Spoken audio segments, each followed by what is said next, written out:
Hi everyone, welcome back to my channel. I hope you all are doing really well in your life. So आज हम इस video में समझेंगे O2C process यानी कि order to cash process के बारे में.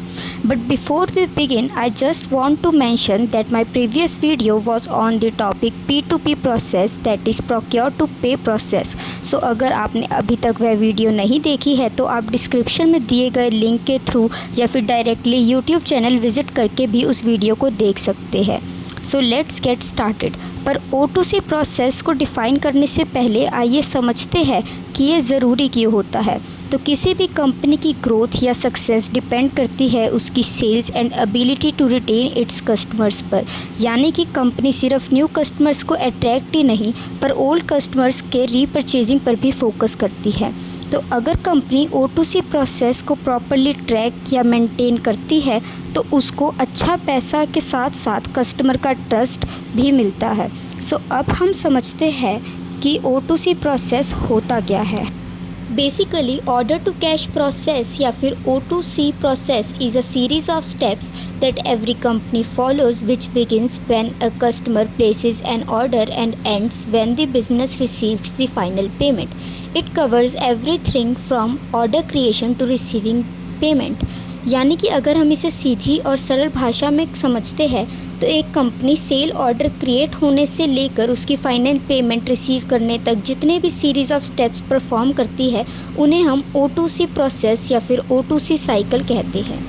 तो आइए अब हम एक एग्जाम्पल की मदद से इस प्रोसेस को अच्छे तरीके से समझते हैं.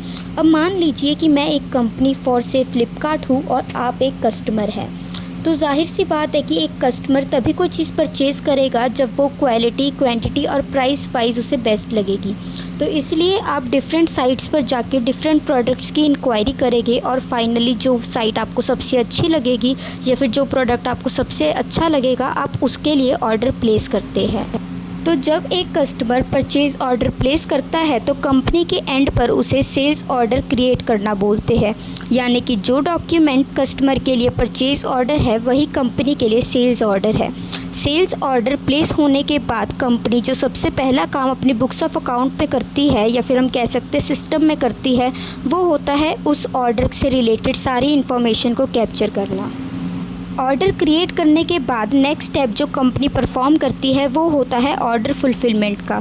इसके अंदर सप्लायर प्रोडक्ट एंड सर्विसेज को प्रिपेयर करता है, उन्हें पैक करता है और उन्हें डिलीवरी के लिए प्रिपेयर करता है as per the order specification.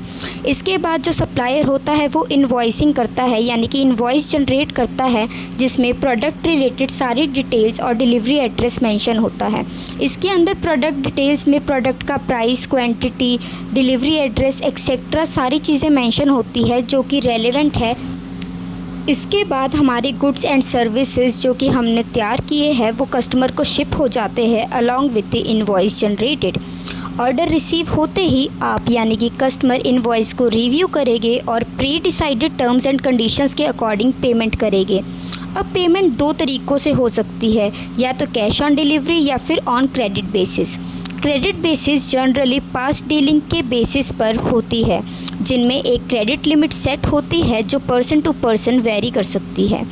Both cash and credit sales को प्रॉपरली मैनेजमेंट के थ्रू ट्रैक किया जाता है और कैश रिसीव्ड को इनवॉइस अमाउंट के साथ मैच किया जाता है.